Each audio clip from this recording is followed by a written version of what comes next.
The Ape Canyon Attack, a 1924 Bigfoot encounter from Washington. In July of 1924, a group of 5 miners, led by prospector Fred Beck, were working a claim in a remote canyon on the southeast flank of Mount St. Helens. The canyon was rugged, heavily forested, and eerily quiet at night. The men had reported seeing large, human-like tracks around their cabin in the days leading up to the incident. One even claimed to have spotted a tall, hairy figure watching them from a ridge. Skeptical at first, the others laughed it off, until the evening of July 10th.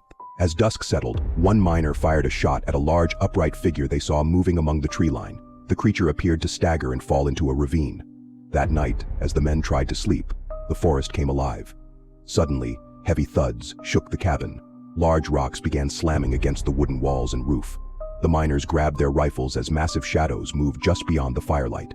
They were screaming at us, deep, guttural cries like no man or animal I'd ever heard, Fred Beck later recalled. Throughout the night, the cabin was under siege. Rocks rained down, fists pounded against the log walls, and at one point, a hairy arm reportedly reached through a crack in the door. The miners fired blindly into the darkness. By morning, the attack ceased. When the men stepped outside, they found the area littered with large stones that hadn't been there the day before. Strange tracks with 14-inch impressions circled the cabin. Shaken and exhausted, the miners abandoned their claim and hiked out of the canyon immediately, reporting the event to local authorities in Kelso.